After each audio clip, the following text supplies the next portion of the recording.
நம்ம ஊருக்காக எவ்வளோ பாடுபட்டுருக்காங்க அது எல்லாத்துக்குமே தெரியும். இதுக்கு முன்னாடி எப்படி ஸ்கூல் இருந்தது, இப்போ எப்படி ஸ்கூல் இருக்குங்கிறது எல்லாத்துக்குமே தெரியும். கவர்மெண்ட் ஸ்கூலில் நம்ம இந்த ஸ்கூலில் படிக்காமல் போய் பெரிய ஸ்கூலில் போய் படிச்சுட்டு இருந்தோம். ஏன்னா ஸ்கூலில் வந்து தரம் இல்லாத ஒரே காரணத்தினால தான். ஆனால் இப்போ அப்படி கிடையாது, எல்லாமே மாற்றம் அடைஞ்சிச்சு. டீச்சர் வந்த பிறகு எல்லாமே இங்கிலீஷ் பேசுகிறாங்க, இங்கே செஸ் போட்டி எல்லாமே அங்கங்கே வெளில போகிறாங்க. இதுக்கு முன்னாடி அந்த இது கிடையாது. இங்கே படித்தவங்க தான் அங்கங்கே மாறி போய் அங்கங்கே போய் பார்ட்டிசிபேட் பண்ணுறாங்க. அது எல்லாம் அந்த டீச்சர் எடுத்த முயற்சி, மற்ற டீச்சர்ஸ் எடுத்த முயற்சி தான் இதுதான் காரணமே. இது ஒரு தனியார்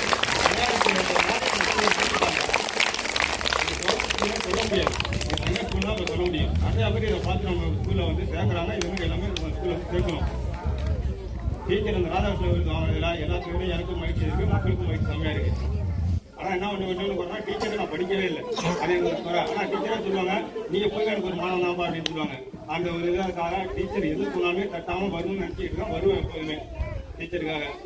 அதேமாதிரி சில எந்த ஒரு இதுமாரி இளைஞர்கள் நாங்கள் மாற்றத்தை உருவாக்கி கொடுப்போம். கன்ஃபார்மாக இந்த ஸ்கூலுக்கு என்னென்ன தெரியல அதை எல்லாத்தையும் மாற்றுவோம். மாற்றத்துக்காக ஒரு வாய்மை குரூப்பே உருவாக்கிட்டு இருக்கோம். அந்த குரூப் மூலயமா இந்த ஊருக்கும் இந்த ஸ்கூலுக்கும் கன்ஃபார்மாக ஒரு மாற்றத்தை உருவாக்குவோம். இந்த விருது வாங்கினதுக்கு ரொம்ப சந்தோஷம். ஊர்த்தா போகிறது